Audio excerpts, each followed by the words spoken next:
Everybody's talking at me.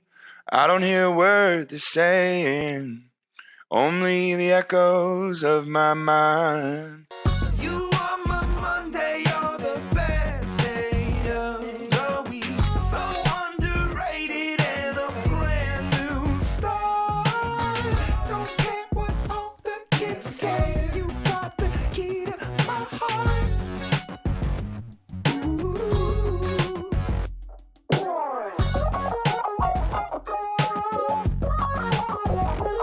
You know, the first artist that I think of and song is Cat Stevens. Oh, it's not time to make a change. Just sit down, take it slowly. You're still young, that's your fault. There's so much you have to go through. I grew up listening to a lot of Cat Stevens. I think I was like 12 or something. Somewhere in my early teenage years when I was struggling with switching over to middle school. I was dealing with depression for the first time in my life, not understanding what was going on. And I listened to Father and Son by Cat Stevens. And that was the first song that really moved me to tears. Like, I remember sitting in bed and like crying, listening to this song and thinking, wow, like this is what I want to do. I want to impact people with music and in the way that this is impacting me. It just made me feel less alone, made me feel heard, all the things that music does for people. And music really, I think, is more powerful than just words, spoken words. Certainly creating it for me is incredibly cathartic. It always has been. It's the reason I started writing when I was 12. It was always been a journal entry for me. It's never been a job. So yeah, I mean, I think it saves lives for sure. I would say music has saved my life. I don't know what I'd be doing or where I'd be without music. She means we're bouncing into Graceland, and I see losing love is like a window in your heart. Everybody sees you're blown apart. Everybody sees the wind blow. One album that I always turn to, and a song in particular on that album, is Graceland, actually by Paul Simon, which is an incredibly happy album. It's one of those albums that I can always put on and it makes me smile, it makes me happy, it makes me feel something about that imagery is so real for me with grief and losing people you love. And I can't tell you how many times I've listened to that song. It's made me happy. Then it comes to that part and then I'm crying and then I'm like smiling. Like, that's the beauty of music for me. And I love that juxtaposition. And I'm always chasing that. And songwriting is making someone feel joy and happiness, but also maybe they cry, and maybe they feel a cathartic release. And that's always my goal. Yeah. Everybody's talking at me. Can't hear a word they're saying, only the echoes of my mind. Probably the most influential artist for me personally as a songwriter that I probably listen to more than anybody else is Harry Nilsson. He was most of the Beatles' favorite artist. He was an incredible, just very talented voice, but also a songwriter. And he, I think he's most well known. Like, most people know him for that song that was like, you put the lime in the coconut and they can both. But it's like, that's a funny song he wrote, but he really wrote so many incredible songs. And I love Coconut, by the way. I think it's a cool song. But I feel like most people I talk to are like, they don't actually know who Harry Nilsson is. And I'm like, man, what a travesty. In particular, there was a song that I thought of for this that always has been important to me. It's Everybody's Talking is what it's called. And it goes, everybody's talking at me. I don't hear a word they're saying, only the echoes of my mind.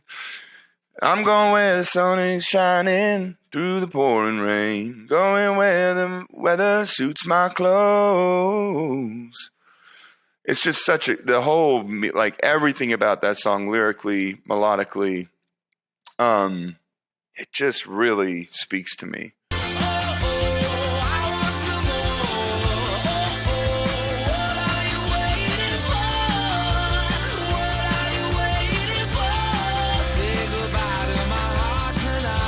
Tyler Glenn, who is the singer of a band called Neon Trees, we grew up together. We both were raised in Mormonism. We both went on a Mormon mission in the same location, which is rare. You're sent all over the world, and we both went to Nebraska. This is before either of us had bands.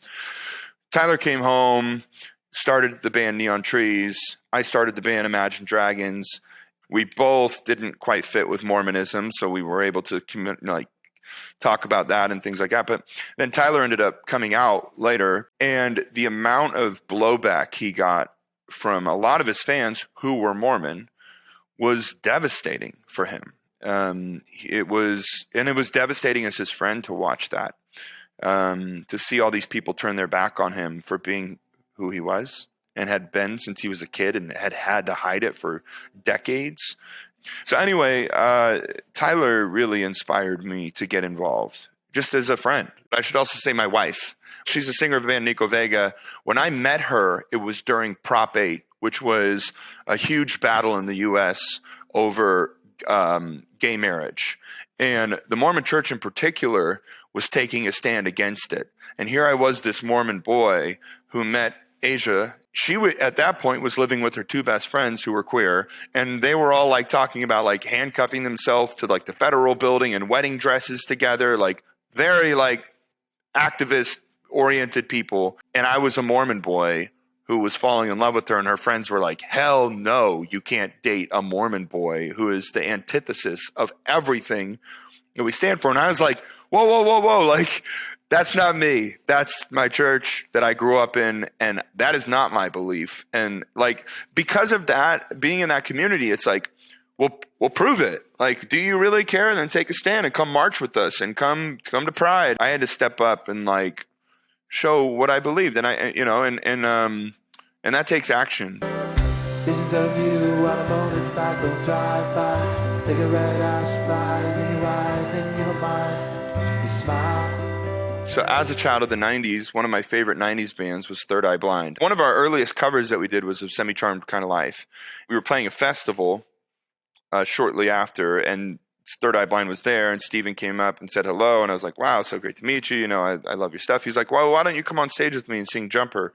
I wish you would step back from that lid, my friend. I was like, okay, this is amazing. And it was, and I got to go sing Jumper with Steven, but that actually wasn't the moment. The moment for me was after I was sitting on the side of stage, and he sang Motorcycle Drive-By, which is maybe, I'd put it in my top 5 favorite songs of all time. Visions of you, Motorcycle Drive-By, the cigarette ash flies in your eyes. It's just the lyrics to it, the visuals of it, the way it goes. I've never been so alone in the night, never been so alive. Like, that song is like, I could just do anything when that song comes on. I felt every emotion at once. It was like sadness, because the song I think of a lot of sad times when I listen to that song, and it like made me feel better. Exuberantly happy, kind of like I'm not living. Like, what am I? I'm sitting on the side of stage watching like Third Eye Blind sing my favorite song, and I just like it just is like, I try to, what's important to me is like, when I stop feeling that way is when I'm going to quit music.